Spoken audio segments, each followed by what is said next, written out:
Hello, uh, Micheal Gillmore. I'm fighting out of Murcielago MMA, Lansing, Michigan, and I'm 34 years old.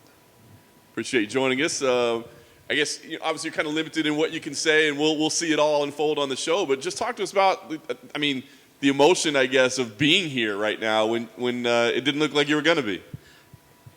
It's almost like it hasn't fully set in yet. It's been a blur. I don't even know what day I've got the call 2-3 days ago that an alternate was needed, and then I had to start my weight cut, do a COVID test, and then come in the house right away. So it was not a lot of time to even process it, and just now rehydrating after weighing in is, I think now I'll get a chance to process it a little bit when I get back to the house a little bit, let it soak in, and then be ready to fight. What is the process of being an alternate? Like, so you knew ahead of the show, like you maybe we'll call you, maybe we won't. What do you do? I mean, do you train? Do you go back to normal life and just put it out of your mind? What do you do? Well, they brought me here and I quarantined just like everybody else. I didn't know I was an alternate until right before the names were announced on the UFC fight card. The producer came in and let me know, so I didn't see it on the TV, of course, but I didn't know until then.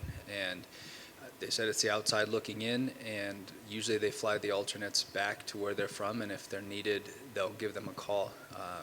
I have family here in Las Vegas, fortunately, so I was able to just stay myself here. And if someone was needed, I thought being here gave me the best shot to be the one picked. I was going to say, so that was a conscious decision on your part. Be like, hey, let's play my cards right. I'll be the first one they call. Yeah, well, I went all in already coming here, so it was an easy decision to stay another couple weeks.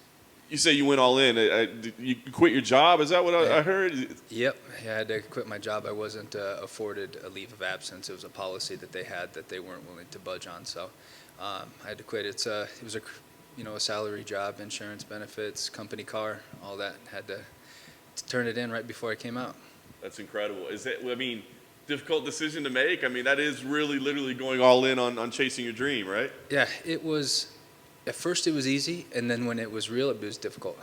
So at first it's easy. It's like playing here in Vegas. It's really easy to push the money in, and then once it's in, and you're like, maybe I shouldn't have done that. But I'm real happy that I did, and it worked out. So I guess sitting here right now, it paid off. But you go all in, and you're an alternate. Is that like crushing to you, or are you an optimistic kind of guy? No, I was trying to figure out what to do next. It was. I mean, it's the business, right? So I wasn't offended or bothered. I came here knowing that was a possibility, and I honestly didn't think that I would be. And then, so when it did happen, it was a little bit crushing. But thankfully, I've got some pretty good support at home, and it worked out. That's awesome. Were you a fan of The Ultimate Fighter before? I mean, did you watch the previous seasons? I've watched a handful of the seasons. Definitely a fan. I don't know anyone who hasn't or who has seen it who wouldn't become a fan of it. I haven't watched all of the episodes, but definitely some of the earlier ones. Rashad Evans, my coach, was his coach when he was on it. So when I joined the team was well after Rashad was gone. But knowing that, I went back and watched that season to a little bit motivation. And then there's been a couple of Michigan fighters on or seasons that I've watched and paid attention to those. Yeah. So were you a wrestler growing up? Hailing from that part of the country? I'm originally from Tucson, Arizona. I actually went to high school at Dominic Cruz, and I did wrestle for middle school through high school, but I didn't continue on to college. I chose football instead. I started that at 7, where the wrestlers start at 7. So it's easier to catch up in football than it is wrestling. Yeah, no doubt. So when did you say, hey, you know what, I'm going to switch over to mixed martial arts and start doing this? And you had a pretty extensive amateur career as well. Yeah, when football was done. So I finished up my senior year. It was cut short due to an injury. I was ranked in our conference. I was being looked at by NFL teams and Canadian teams. And I really thought I was going to be able to get back into the physical shape that I needed to play football. And during the recovery time, I saw my first MMA show live. It was a WEC in Columbus, Ohio, and Dominic Cruz was headlining. I had no idea. I didn't even know anything about fighting at that point. And it was Columbus was close enough to Michigan that I can drive, and I bought the tickets, saw that show live, and I was like, I think I can do this.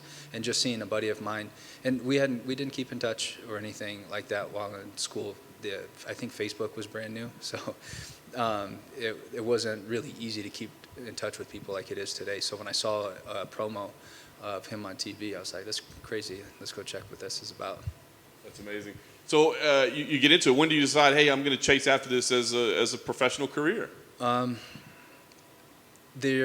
had my amateur career was 11 fights, and I was scheduled to fight for my first title as an amateur. And I was not able to fight for any titles throughout my amateur career because all of my teammates had them. All of the local stuff, they all had them. So I was always just kind of fighting other guys and on the cards. And finally, the other guys were pro level, and there was an amateur belt available that I was going to fight for. And then my coach called me and said, a promoter, has a debut for you. What do you think? And so I jumped at that chance. Take the paycheck over the amateur belt? Yeah, the first ones aren't much though. That's not a good bet either. Nice. Well, we look forward to watching the journey play out on TV. I guess is this all or nothing? I mean, if this doesn't work out, is this the end of the career, or do you feel like this is just you going all in, and whether it works out now or a little bit in the future, it's going to work out? Oh no, I'm in for this for a while. So if this show doesn't work out, with me being the winner, I know that I'm going to go out there and put on a show, and I'm going to make some fans through the show. And I know that another opportunity is going to come because I'm going to work for it. So definitely not the end if this doesn't work out. I'm going to keep going and see how far I can ride it. Just out of curiosity, could you describe your fighting style for people who may not have seen you? It's kind of evolved a little bit into more of a striker. I started off a lot with ground and pound. I do still prefer that because it's harder to get punched when you're on top punching somebody. So I've learned at my gym a lot of higher level striking and started to love that a little bit more. So I tend to stick to the striking quite a bit.